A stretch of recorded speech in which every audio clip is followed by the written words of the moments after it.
Baik. Baik, terima kasih.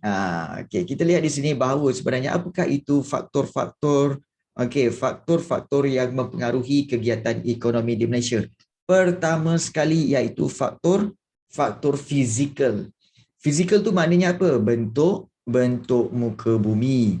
So, bentuk muka bumi kita tahu kat Malaysia ni secara umumnya kita ada tanah tinggi, tanah beralun, kemudian ada kawasan tanah pamah dan juga ada pinggir laut yang terdapat di Malaysia. So, berbeza bentuk tanah tinggi itu, berbeza bentuk muka bumi, maka berbezalah kegiatan ekonominya. Contoh kalau kita lihat, kalau di tanah pamah, apa yang boleh dibuat?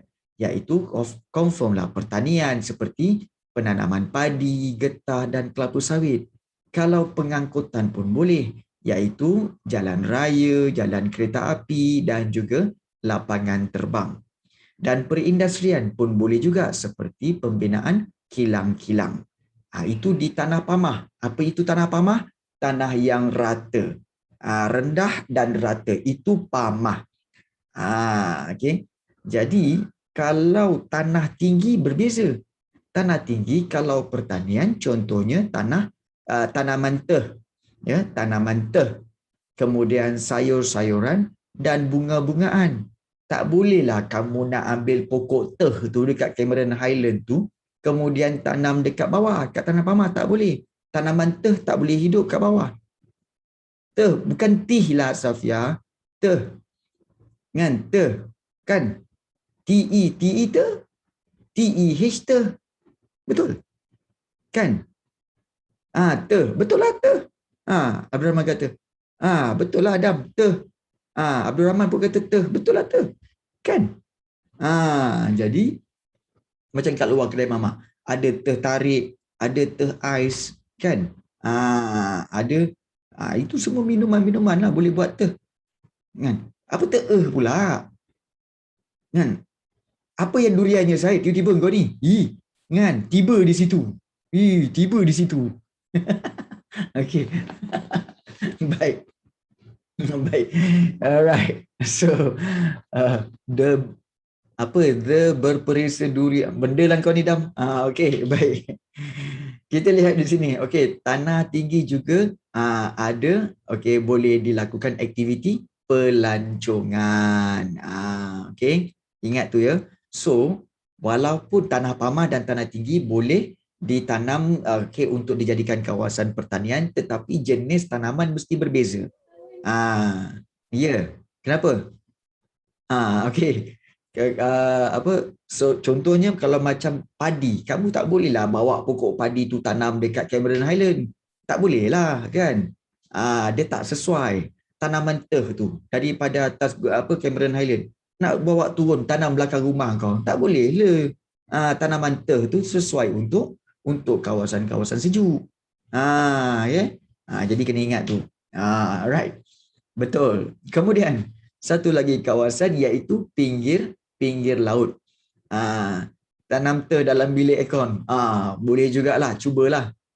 Tanaman teh dalam bilik aircon, cubalah. Baik. Kemudian pinggir laut. Pinggir laut maknanya di tepi-tepi laut. So aktiviti dia apa? Perikanan, pelancongan, okey, dan juga pelabuhan. Jadi itu perbezaan, maknanya perbezaan bentuk muka bumi, berbezalah aktivitinya. Okey. Baik, bagus. Okey. Kenapa korang ni suka jadikan teh tu sebagai isu? Betul lah teh kan? Betul kan? Teh. Betul betul lah. Okey, baik. So kita lihat. Betul. Adam, betul. Kita lihat yang seterusnya, iaitu tanah. Okey. So ramai yang kata, cikgu, apa perbezaan? Tahu? Cikgu tahu air teh? Tahu air teh? Kita ada teh ais, teh ais, kan? Kan? Betul lah tu. Okey. Teh tarik, ya, betul. Kan? Teh tarik bukan tertarik, bukan tertarik, tetapi teh tarik. Betul kan ayat itu ya? Baik. Okey, kita lihat di sini. Malaysia. Malaysia. mempunyai pelbagai jenis tanah dan ramai yang bertanya kepada cikgu iaitu cikgu apa perbezaan antara tanah dengan tanah. Okey, secara umumnya tanah ini adalah jenis-jenis. Kalau tanah umum. So tanah dengan tanah lagi berkategori tanah umum. Nampak tak? Jadi kita ada jenis tanah yang berbeza-beza mengikut pelbagai. Ya betul, macam tanah terra rosa, chernozem, betul. Jenis-jenis tanah ya. So pelbagai jenis tanaman seperti kalau tanah aluvium. Aluvium ni sebenarnya senang cerita tanah aluvium ni apa? Ni nampak ni. Sebenarnya dia tanah lumpur. Tanah yang berlumpur. Tanah liat. Tanah liat yang berlumpur itu adalah aluvium. So tanah jenis ini sesuai untuk apa? Untuk tanaman padi sawah. Kerana tanah aluvium ini, kalau kamu lihat, dia mudah untuk menakung air. So dia mudah menakung air. Jadi kan kita tahu padi perlukan air yang banyak. Jadi tanah aluvium ini sesuai untuk ditanam padi. Jangan pula jenis tanah yang lain kan kamu tanam pokok yang lain memang tak naik lah. Jadi itu perbezaan dia. So tanah aluvium ni banyak di dataran Kedah, okay, dan juga Tanjung Karang di Selangor. Sebab itu dua-dua kawasan ini menjadi kawasan beras negara. Paling banyak kawasan padi. So Selangor pun banyak kawasan padi ya, iaitu di Tanjung Karang dan juga di Sekincan. Sekincan. Itu banyak padi. Ada sini orang Sekincan? Anyone here? Orang Sekincan ada? Orang Sekincan biasanya ngomong Jawa. Dia Jawa-Jawa. Wong Jawa lah. Ada? Bukan gitu. Bukan. Sekincan tu nama tempat. Tapi yang kelakarnya Sekincan tu nama tempat diambil daripada bahasa Inggeris tau. Iaitu diambil daripada bahasa Inggeris iaitu apa tau? Second chance. Second chance lama-lama jadi Sekincan. Betul. Tak tipu, betul. Ini memang fakta. Okay. Second chance jadi Sekincan. bukan Jackie Chan, bukan Shin-chan, bukan. Okay. Baik. Second chance ya. Peluang kedua. Baik. Kemudian kita lihat tanah latrit. Tanah latrit ini sesuai untuk ditanam getah dan juga kelapa sawit. Tanah latrit pun senang nak kenal, iaitu tanah latrit ni kalau kamu pergi balik kampung ke, dekat Pahang ke ataupun dekat Kedah ke, kadang-kadang kamu melalui kawasan yang ada berbukit bukau, kemudian ada tanah runtuh dan kamu nampak tanah itu dia berwarna merah. Tanah dia berwarna merah kat bukit tu, tanah dia berwarna merah. Jadi tanah merah itulah tanah latrit ataupun tanah latrit. Senang nak kenal sebab warna dia. Kalau warna merah-merah itu tanah latrit lah tu. Dan kalau tanah macam tu dia banyak kat bukit. Dan kawasan bukit-bukit memang sesuai untuk tanaman getah dan kelapa sawit. Kat mana cikgu? Dekat Pahang ada Segitiga Jengka, dekat Labis Johor, dekat kalau kelapa sawit ada dekat Seri Aman Sarawak dan juga di Tawau Sabah. So ini jenis yang kedua iaitu tanah latrit sesuai untuk getah dan kelapa sawit. Tanah jenis yang ketiga iaitu gambut. Gambut ini sesuai untuk tanaman nanas. Nanas iaitu banyak terdapat di Johor. Ada orang Johor sini, ada orang Johor? Anyone here orang Johor? Ada? Orang Johor. Cikgu orang Johor. Orang Johor Johor. Baik. So Johor tu banyak tanaman nas iaitu di Rengit Johor, Pontian Johor dan juga Labis di Johor. Dan gambut ini pun senang nak kenal. Kalau kamu lihat kadang-kadang di kawasan yang banyak pokok kelapa sawit ataupun kawasan-kawasan tertentu di kampung-kampung, dia ada parit dan parit itu airnya berwarna dark brown, very very dark brown, betul-betul coklat, bukan coklat dia macam keperang-perang kemerah-merahan, bermakna tanah di situ adalah tanah gambut. Kerana tanah gambut ini dia boleh dia polos, iaitu sifat dia boleh ditembusi oleh air. Ditembusi oleh air. So itu tanah gambut. Banyak terdapat di Johor. Jadi so tanah-tanah macam tu sesuai untuk tanaman nenas. Nenas Baik. Kemudian tanah pasir. Kalau tanah pasir biasanya kat tepi pantai. Dan banyak boleh ditanam pokok seperti gajus dan juga pokok-pokok kelapa. Seperti mana? Seperti di pantai Kelantan dan Terengganu dan juga Bagan Datoh di Perak. Bentuk pokok gajus. Pokok gajus bentuk dia sama macam pokok jambu. Pokok jambu maknanya dia ada pokok berbuah. Kemudian kita kenal gajus tu macam mana buah dia, iaitu biji di luar kan. Dia ada biji di luar, kemudian dia so memang sedap. So itu gajus. Okey. Pokok gajus, so dia memang biji di luar dan dia punya buah tu di atas dia. So itu adalah pokok gajus. Kacang ke tak, dia sebenarnya sejenis buah. Okey. Ya, sejenis buah sebenarnya ya. Baik. Kemudian satu lagi tanah ialah tanah beris. Okey, untuk tanah beris ini sebenarnya adalah tanah beris ni tanah yang gabungan di antara pasir dengan gambut sedikit dan tanah liat sikit. So dia ada tanah beris sikit lah. Dan tanah beris ini banyak ditanam tanaman seperti kenaf. Dan kalau untuk pengetahuan kamu, cikgu nak minta supaya siapa sini ya? Ahmad Amjad dan juga Adam Mikael, tolong cari apa itu kenaf. Okey, apa itu kenaf? Tolong cari dan tuliskan maklumatnya di ni kenaf ni dekat nota ni kenaf. Okey, cari dan letakkan maklumat itu di grup chat. Okey, Ahmad Amjad dengan Adam untuk letakkan kat situ. Orang lain pun nanti ada dia punya dia punya assignment kejap lagi. So inilah antara pembaharuan, iaitu cikgu akan berikan assignment tertentu secara spontan kepada kamu. Okey. Baik. Dan setahu cikgu, beris ni sebenarnya tanah beris ini sesuai untuk tanaman iaitu kenaf. Hibiscus cannabinus adalah tanaman, okey. Untuk surat perlu diperhatikan. Okey, okey, menunjukkan ciri yang serupa H. cannabis. Okey, jenis bunga raya. Untuk seratnya, okey. Okey, serat yang lebih amboi untuk membuat tali. Serat bas digunakan untuk membuat tali. Okey.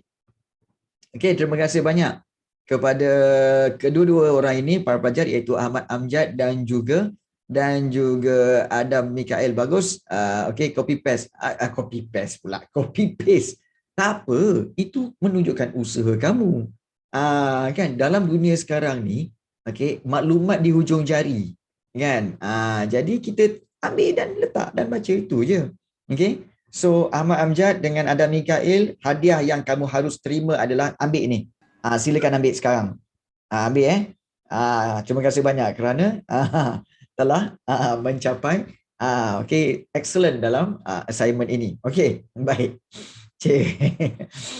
Baik. So kenaf ini banyak digunakan untuk membuat tali lah, tapi tali kapal apa semua tahu. Tali kapal, okey, tali yang besar-besar tu, okey. Dan itu pokok ini banyak ditanam di Pasir Putih, Kelantan, Setiu, Marang dan Besut di Terengganu. Dan satu lagi yang betul yang tali kasar tu.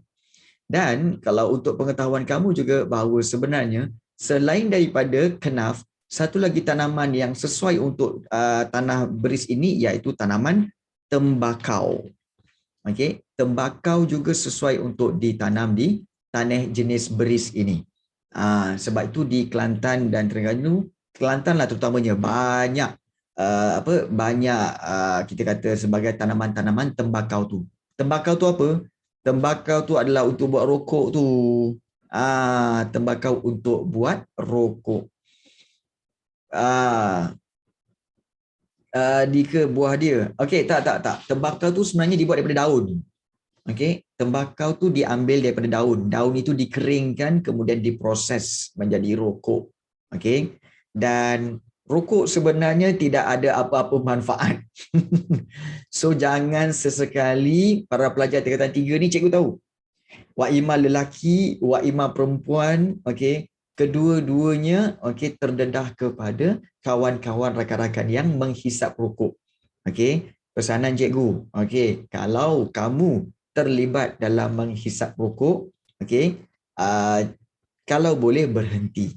Okey, kalau boleh berhenti. Kalau tak boleh, okey, kalau tak boleh berhenti, maknanya kalau ada pelajar juga yang masih merokok, okey, sila kurangkan. Okey, sila kurangkanlah. Okey, sila kurangkan. Cikgu faham sebab sebenarnya ramai juga para pelajar yang sebenarnya dalam dia merokok, cikgu tahu. Kalau tak merokok pun vape, cikgu tahu. Okey, kalau tak merokok vape. Bukan saja pelajar lelaki, pelajar perempuan pun ada. Cikgu tahu. Okey, jadi kurangkan. Okey, sebab dia tidak membawa apa-apa kebaikan lah. Okey, kalau boleh. Jadi itu pesanan penaja. Pesanan penaja. Baik, Iskandar, orang tak hisap coki-coki. Orang makan coki-coki. Kalau kau hisap coki-coki sampai besok kan tak habis. Orang tak hisap. Orang gigit makan. Okey. Kau ni kan. Aduh. Okey, baik. So, baik. Bagus pengakuan tu. Okey, so itu yang kedua. Okey, iaitu faktor yang mempengaruhi kegiatan ekonomi. Yang pertama faktor fizikal. Okey, iaitu faktor fizikal itu daripada sudut bentuk muka bumi dan juga jenis tanah. Dan juga satu lagi iklim. Rokok gula-gula. Yelah. Okey. Iklim. Malaysia memang mengalami iklim khatulistiwa iaitu purata suhu Malaysia ialah 27 darjah Celsius dengan jumlah hujan tahunan 2,600 mm. Maknanya hujan tahunan kita lebat. Memang lebat. Dan juga kalau orang tanya kan, cikgu, yang peliknya cikgu, hari-hari saya tengok suhu kita ni kan waktu tengah hari kadang-kadang sampai 36, 37 cikgu, kan? Tapi macam mana purata suhu Malaysia ialah 27 darjah Celsius cikgu? Sebenarnya kena faham, yang kamu ukur tu pada tengah hari, iaitu pada suhu puncak 36, 37. Tetapi bila turun ke petang, dia turun, suhu dia akan turun. Bila malam, dia akan turun lagi. So, maknanya apa? Suhu yang di bawah 30 ataupun 32, bawah 32 tu, lebih lama, lebih panjang daripada suhu di puncak tu. Sebab itu, puratanya adalah 27 darjah Celsius. Betul? Macam semalam memang panas. Memang panas ya. Okay. Dan cikgu pun sampai pecah-pecah bibir ni ya, sebab kekeringan. Kekeringan, panas. So, iklim kita yang panas dan lembap sepanjang tahun ini, ia mempengaruhi jenis kegiatan ekonomi seperti pertanian, pelancongan, perikanan dan pembalakan. Itu untungnya iklim panas dan lembap. Cuba bayangkan kalau katakan ada iklim 4 musim tu. Okey, 4 musim tu kalau time musim sejuk, boleh tak bercucuk tanam? Memang tak boleh lah. Kan? Memang tak boleh. Kemudian kalau time musim musim luruh pun tak guna juga untuk bercucuk tanam sebab apa? Time tu nak luruh dah daun. Nampak tak? Jadi maknanya kalau kita lihat kalau panas dan lembap ni bagus. Boleh tanam apa juga tumbuhan dan tanaman sepanjang tahun tu bagus. Beras makin mahal. Beras cikgu rasa tak mahal, masih lagi di dalam kawalan. Tapi yang sekarang ni makin mahal minyak. Minyak masak tu mahal. Sebotol kat RM32. Kan? Agaknya dia suruh kita masak dengan botol-botol sekali masak kot. Kan? Mahal gila kot. Baik.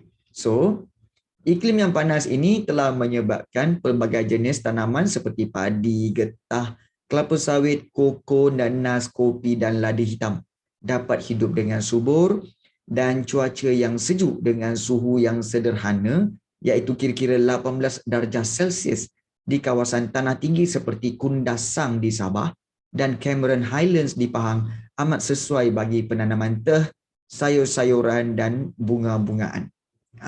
Ini gambar dekat Kundasang lah ni. Nampak tak? Ada macam sekali imbas macam apa tahu? Uish, macam kat macam kat Cameron pula. Macam dekat Switzerland ataupun di New Zealand. Tetapi rupa-rupanya di Kundasang, Sabah. Ya, betul Abdul Rahman. Okey, teh. Okey, memang sesuai untuk tanaman teh di situ. Okey, yes, betul Abdul Rahman, betul. Okey, baik. Jadi kita lihat itulah kerana faktor iklim. Dan satu lagi iaitu saliran. Saliran ni ialah merujuk kepada pengaliran air. So Malaysia memiliki saliran yang baik. Okey. So dengan adanya pengairan baik, maka kegiatan pertanian juga dapat dijalankan dengan baiklah. Seperti penanaman padi memerlukan pengairan yang baik untuk proses penanaman seperti penanam padi di dataran Kedah dan Perlis. Juga kegiatan pelancongan iaitu pelancongan air seperti Melaka River Cruise juga dapat dijalankan apabila adanya sistem saliran yang baik. Siapa pernah naik Melaka River Cruise ni? Cikgu pernah. Waktu malam pula tu, memang cantik. Kan kiri kanannya ada lighting, kemudian dia limpahkan kepada rumah-rumah lama, rumah-rumah orang-orang Melaka di tepi-tepi kan. Jadi memang cantik. Okey. Nampak biawak tak cikgu? Tak ada. Biawak tak ada pula. Tapi buaya nampak. Kan? Buaya nampak. Dia berdiri kat tepi tu. Berdiri kat tepi tu kan. Sambil dia sambil macam tu lah. Dia macam tu. Tu buaya. Dia buaya bukan dekat dalam sungai tapi di tepi. Okey, di tepi sepanjang sungai tu. Dia buat macam tu. Ini okey, jadi rasanya yang itu Safia pernah tahu kot buaya-buaya jenis macam tu kan. Okey, buaya darat Maisara. Kan. Okey. Tu buaya darat. Dia kalau buaya betul bunyi macam tu kan. Buaya darat dia bunyi dia gitu. Kan. Betul. Itu buaya darat. Hati-hati. Dia ngap je tu. Baik. Okey. Alamak, ada President of Crocodile lah. Alamak. Ada President of Crocodile lah kat sini. Minta borang nak isi boleh? nak minta keahlian lah. Membership. Okey. Alright. So kita lihat di sini. Okey. Boring dah. Okey, borang dah habis. Alamak, borang dah habis. Okey, ramai sangat mohon jadi buaya ni. Okey, kita lihat. Yang seterusnya, okey, kita lihat tadi yang pertama bentuk muka bumi, yang kedua ialah jenis tanah, yang ketiga ialah iklim, yang keempat ialah bahan mentah. Ini masih lagi dalam faktor fizikal faktor fizikal.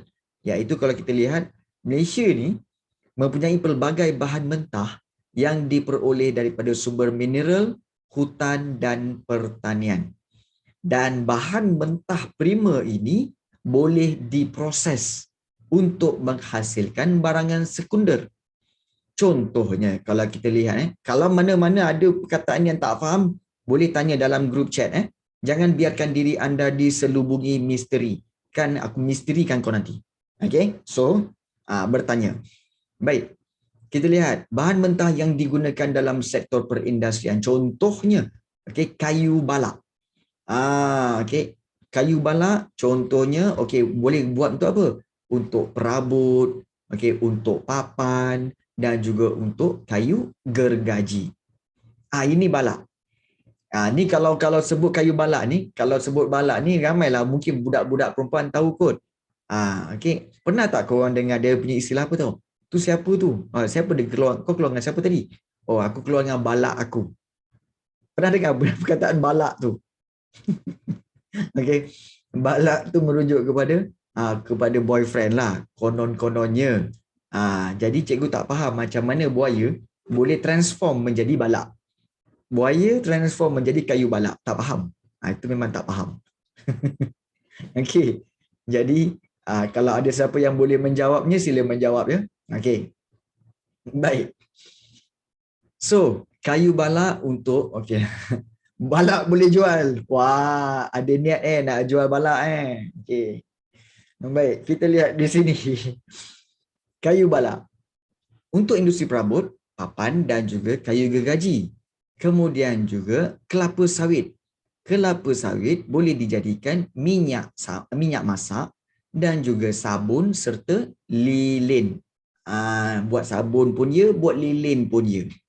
Kemudian kalau getah, okey, untuk sarung tangan dan juga tayar. Okey, banyak juga sarung tangan dan tayar serta sarung-sarung yang lain pun banyak menggunakan getah.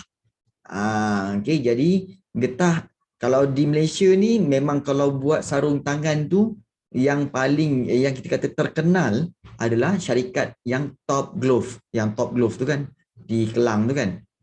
Top Glove tu sebab dia edarkan sarung tangan untuk hospital, untuk industri seluruh dunia.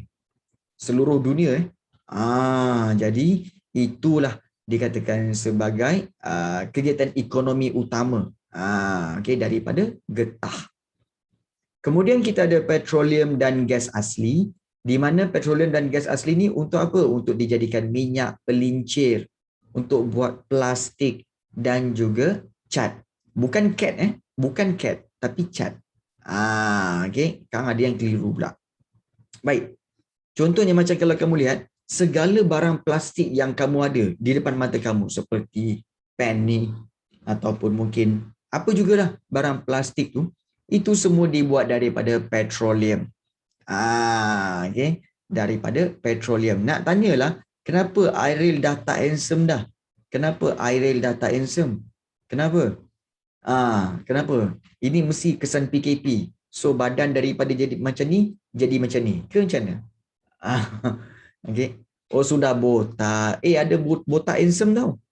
Ada botak handsome. Vin Diesel tu ke kan botak handsome. Kan handsome apa? Baik. Kemudian bahan mentah kaolin. Kaolin ni sebenarnya adalah sejenis tanah liat. Ya, sejenis tanah ataupun tanah liat, dan tanah liat ini boleh digunakan untuk tembikar dan juga jubin. Maknanya untuk buat tembikar-tembikar dan juga untuk buat kita kata tile-tile untuk rumah Dan satu lagi kita lihat iaitu bahan mentah iaitu batu kapur. Batu kapur sesuai untuk digunakan untuk buat simen. Kamu tahu batu kapur? Kamu tahu tak batu kapur tu dibuat daripada mana? Batu kapur tu. Batu kapur ni sebenarnya dibuat daripada mana tahu? Daripada kapur. Bukan. Kapur tu dibuat daripada batu kapur. Kapur tu dibuat daripada batu kapur. Dan batu kapur ni sebenarnya adalah diambil daripada bukit-bukit batu kapur. Siapa yang biasa pergi ke Ipoh, kalau nak pergi ke Kedah ke, nak pergi ke Pulau Pinang ke, kan, dia akan nampak dekat Ipoh ada banyak batu-batu ataupun gunung-gunung yang telah ditarah atau bukit-bukit yang telah ditarah, dan batu dia batu warna putih-putih. Okey. Itulah batu kapur. Itu batu kapur. Kan? Dia ada tepi highway je. Kamu nampak daripada tepi highway kamu nampak dah. Ada bukit-bukit kat Ipoh tu yang mana dia telah ditarah, dipotong untuk diambil batu kapurnya. So itu digunakan untuk buat simen. Jadi itulah dia bahan mentah. So negara kita banyak bahan mentah. Bila negara kita banyak bahan mentah, cikgu nak tanya kamu, patutkah kita menjadi miskin di negara kita? Patutkah kita menjadi miskin di negara kita? Patut tak? Betul. Tak patut. Sebab negara kita banyak sumber. Cuma kita kena tahu bagaimana untuk usahakannya.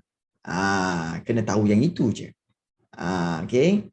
Jadi, yes. Kata kuncinya jangan malas. Betul.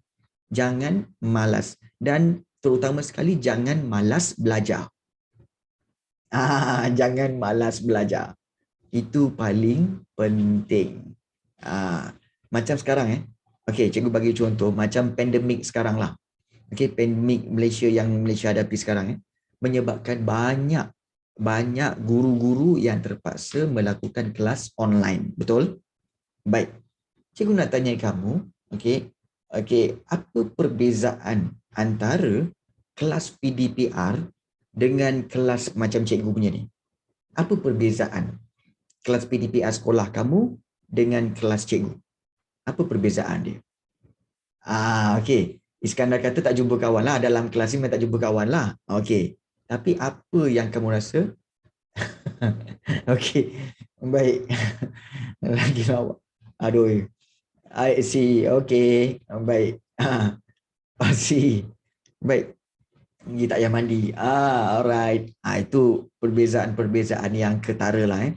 Tetapi, okey. Bagaimana persembahannya? Okey, persembahannya. Adakah mereka menggunakan siap dengan lighting, siap dengan ada benda ni, ada benda sebelah sini, kemudian ada ni. Tak ada kan? Kerana apa? Kerana cikgu-cikgu PDPR ni biasanya mereka banyak maklumat. Memang banyak maklumat, tetapi mereka kurang dalam apa tahu, dalam mempersembahkannya, sebab mereka rasa macam penatnya lah nak belajar Zoom lagi, nak belajar lighting lagi, nak belajar itu lagi apa semua. Jadi tak salah, cikgu cakap tak salah. Cikgu PDPR tu bagus-bagus sebab dia orang memang hebat-hebat. Guru-guru kamu di PDPR tu memang hebat-hebat. Cuma cara persembahan ini dah up to date, so dia orang rasa macam malasnya lah nak up to date. Nak up to date dengan teknologi. Jadi sebab itu, okey, siapa yang rajin dia dapat. Jadi siapa yang rajin, macam sekarang ramai streamer kan, dan insya-Allah doakanlah mungkin bulan depan cikgu mungkin stream juga kot. Mungkin stream, mungkin di Twitch ke, kita tengok macam mana. So pakai ramai-ramai masuk stream apa? Tahu mungkin just simulator kot. Mungkin lori ke, bus simulator ke kan. Jadi macam Twitch tu untuk streaming lah. So kan, cikgu tak nak main game-game yang first person shooting ke apa, tak ada. Cikgu nak drive. Macam itulah kan. Jadi tengoklah nanti insya-Allah. So ada tak orang ajar up to date? Yes, kita kena maju. Ada yang ada. So bila kita buat macam tu bermakna apa? Bukan apa, cikgu nak masa nak drive tu, so cikgu nak ajak semua masuk supaya sambil-sambil tu kan, so korang tanya cikgu, nak tanya soalan sejarah lah. Silakan. Silakan. Okay, so cikgu tengah drift kan. Lepas tu kamu tanya, cikgu macam mana Francis Light telah buat ini cikgu? Sebenarnya macam ni. Okay. Sambil stream. Okey tak idea tu? Ke macam mana? Okey tak idea tu? Kan? Okey tak idea tu? Sajalah nak tanya. Okay. Kalau okey nak proceed lah sebenarnya kan. Kan? Cikgu sebenarnya bukan target orang luar.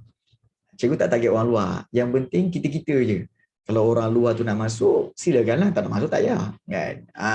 Kan? Cikgu nak buka pada kita-kita je kan. Supaya kita enjoy itu je. Cikgu bukan nak cari likes ataupun nak cari follower. No. Tak payah. Okay. Jadi, itu idea dia. Okay. Baik. So, tak nak buat cikgu boleh drive, lepas tu murid boleh naik, lepas tu cikgu ajar. Baguslah kan? Kenapalah diorang tak nak buat app, cikgu boleh drive, lepas tu murid-murid boleh naik, lepas tu cikgu ajar. Bagus. Idea tu baik. Ataupun sebenarnya kan, cikgu drive, korang naik beramai-ramai dan cubalah buat maps kat mana? Kat Malaysia. Contohnya, naik kat Malaysia kan. So kita pergi ke Pasir Salak, kita pergi ke Langkawi, kita pergi sana, kita pergi sini kan. Pergi tempat bersejarah, berhenti kat depan El Famosa, tengok tu El Famosa. Kan? Terbaik terbaik tu. Cikgu nanti cuba insyaAllah, insyaAllah. Tengah masih lagi dalam kajian lagi ni. Dalam kajian insyaAllah. Okay. Baik. Alright. So, apa yang kita belajar pada hari ini ya? Sebenarnya hari ini kita telah belajar tentang faktor-faktor yang mempengaruhi kegiatan ekonomi di Malaysia, iaitu kita telah lihat faktor fizikal. Iaitu faktor fizikal tu iaitu bentuk muka bumi, kemudian juga kita telah lihat tanah, serta juga kita telah lihat iklim dan juga kita telah lihat saliran dan bahan mentahnya. Itu adalah faktor fizikal. So untuk next class kita akan lihat faktor manusia dari sudut infrastruktur dan juga teknologi. So ini telah juga mempengaruhi kegiatan ekonomi di Malaysia serta banyak lagi modal, pasaran, buruh dan apakah kepentingan kegiatan ekonomi di Malaysia. Ada sebarang nak tanya? Ada sebarang soalan nak tanya? Sebelum kita teruskan lagi sikit ke korang pun dah nak berehat ke sebab mungkin hari ni banyak kelas lagi ke tadi? Ke macam mana? Saya nak main bola. Dah agak dah korang ni nak main bola. Tak apa, kita go slow, relax, cool. Yang penting kita faham. Kita nak faham itu je. So, soalan apa boleh tanya cikgu? Silakan soalan apa pun boleh tanya. Apa pun boleh tanya. Kalau cikgu dah buat macam ni, maknanya silakanlah nak bertanya apa-apa. Silakan. Okey. Macam mana jadi yang sebalik? Allah. Kan. Okey. Nak jadi yang sebalik senang je. Bangun pagi. Pandang dekat cermin. Kemudian pakai baju yang smart. Pusing kiri, pusing kanan dan kata, pusing kiri, kanan, kiri dan ke depan semula dan katakan, handsome juga aku ni. Itu je. Confirm kamu dah jadi handsome. Yes. Okay. Cikgu. Ya. Saya nak tanya pasal soalan geografi cikgu. Okay. Malaysia pernah terkena tsunami pada tahun berapa cikgu? 2004 Yes, 2004. Saya tengok dalam geografi video dia tunjuk posisi Malaysia ni adalah satu negara yang strategik terlindung pada tsunami, angin taufan sebab kalau nak kena tu negara-negara yang akan lindungi Malaysia ialah Filipina, Indonesia, tapi macam mana Malaysia boleh still terkena tsunami pada tahun 2004? Bagus soalan tu. Seronoknya dengan soalan tu. Dengan soalan pun dah seronok. Dengan soalan pun dah seronok ya. Luar biasa betul soalan tu sebenarnya. Terima kasih Abdul Rahman. Bermakna ada hikmahnya kamu masuk kelas cikgu ni walaupun sebenarnya satu-satu Airil amboi. Baik, bagus soalan tu. Baik, soalan itu sebenarnya merujuk kepada apa tahu, iaitu cikgu akan tunjuk berdasarkan gambar. Jom kita tengok. Baik. Yang ini, kalau kamu perhatikan, yang dikatakan, kamu katakan bahawa kita memang terlindung daripada tsunami dan sebagainya. Tetapi, seolah-olah macam possible untuk tsunami itu terkena kepada negara kita. Tetapi, kalau ikutkan gegaran itu sebenarnya gempa bumi itu telah berlaku di kawasan tengah lautan Hindi ni tahu. Lautan Hindi ni, jadi menyebabkan dia punya ombak itu telah melanda Aceh dulu, dan sebahagian itu telah pergi ke bahagian Thailand dan sebahagiannya telah sampai ke hujung di kawasan Kedah dan Penang. So dia sampai sini je. Bermakna apa? Kawasan di hujung ini sahaja yang sebenarnya yang kena tsunami pada hari itu, pada tahun itu. Kawasan yang di atas itu sahaja. Jadi, kawasan yang di bawah-bawah ni masih selamat. Bawah-bawah tu masih selamat. Yang kena iaitu di kawasan Pantai Perlis dan juga Kedah. Jadi di sini kita lihat memang kenalah. Memang kena. Tetapi dia tidak melampaui sampai ke bawah ni. Sebab apa? Bawah ni dah terlindung. So air di sini dah tenang. Dia dah tenang. Tetapi untuk pengetahuan kamu semasa gegaran tu berlaku, cikgu nak tidur malam tu kan. cikgu nampak macam rumah tu, lampu tu bergoyang. Sebab lampu dan kipas tu bergoyang. Saya cakap, apa hal bergoyang ni? Kan. Jadi pada waktu malam sebelum tsunami itu berlaku, memang berlakunya gegaran yang dirasai oleh, boleh kata seluruh Malaysia boleh rasa gegar. Ya, tak ada masa tu. Dan ada peristiwa yang lain yang hebat-hebat juga tahu. Selain daripada tsunami, kita pernah apa tahu? Satu semenanjung Malaysia ni pernah blackout serentak pada tahun 1996 ataupun 97. Okey, seluruh Malaysia pernah tiba-tiba blackout. Kerana apa? Kerana sumber elektrik daripada empangan Kenyir, kalau tak salah cikgu, okey, telah mengalami kerosakan dan menyebabkan seluruh Malaysia bergelap. Satu malam tu bergelap. Memang trip. Satu semenanjung Malaysia pula tu, back to 1996. Kalau kamu tanya mak ayah kamu kan, dia orang akan tahu bahawa benda tu pernah berlaku. Yes. Okay, pernah berlaku. So, itu antara peristiwa-peristiwa yang amazing lah yang pernah berlaku di Malaysia. Iaitu blackout satu Malaysia. Satu Malaysia bergelap. So, itu antara perkara yang pernah berlaku di Malaysia yang betul lampu ni. Ya, betul. Gempa bumi bahaya. Kalau gempa bumi di tanah, di atas tanah, okay, dia hanya menyebabkan crack lah kan. Tetapi kalau dia dalam laut, okay, so tanah dalam laut tu yang crack, dia boleh menyebabkan berlakunya ombak dan menyebabkan berlakunya tsunami. Seperti mana yang berlaku di Aceh, okay, dan juga berlaku di Jepun. Jepun memang selalu ada gempa bumi. Yes. Okay. Tiap minggu memang ada gempa bumi. Betul. Ya betul. Tiap-tiap minggu, hari yang sama, waktu yang sama. Hari yang sama pada waktu yang sama tau. Okay, berlakunya gempa bumi. Sebab apa? Sebab rupa-rupanya hari yang sama, waktu yang sama, Ultraman tengah bergaduh dengan raksasa. Itu yang gedebu, dah jatuh bergegar, dah runtuh bangunan.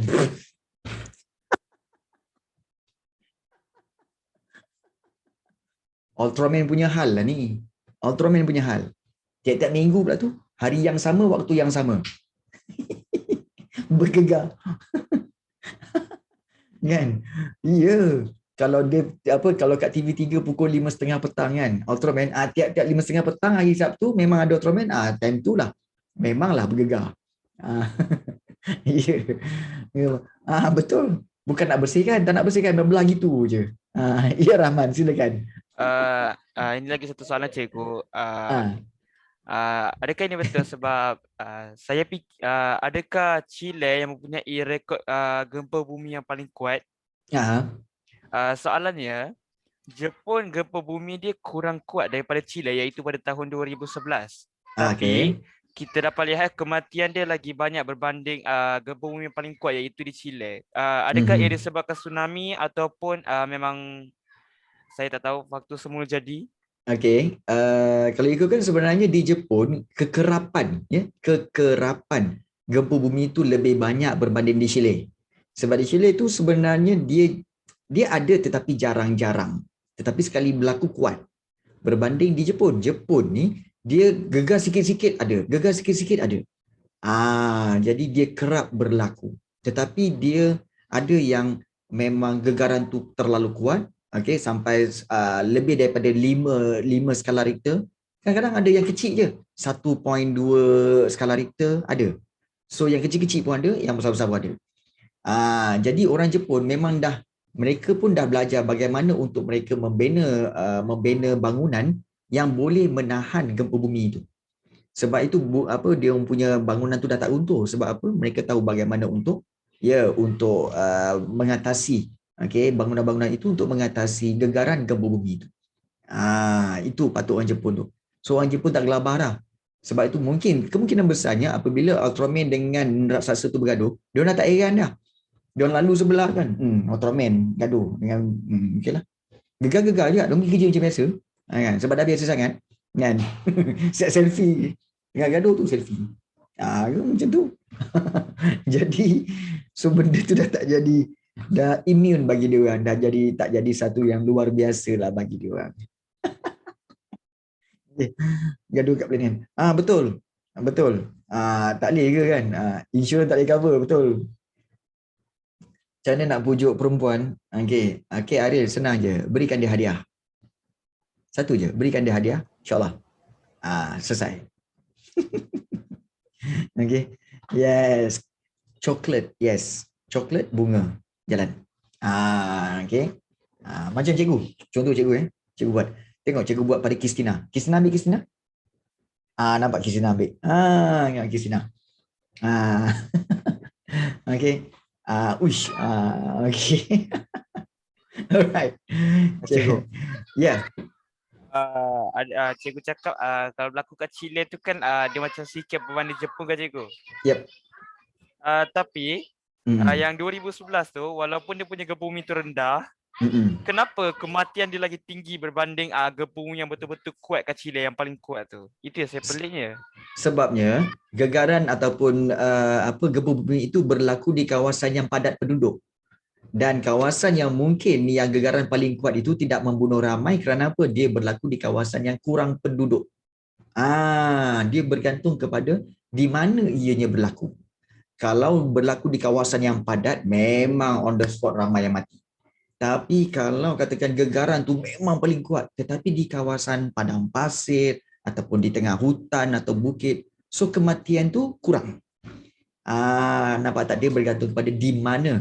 Sempat lagi, mungkin kalau dekat Jepun mungkin ramai yang sempat lagi sebab Ultraman bantu dia orang tu, bawa dia orang pergi tempat lain ke kan. Jadi mungkin jugalah kan Ultraman lagi. Okay.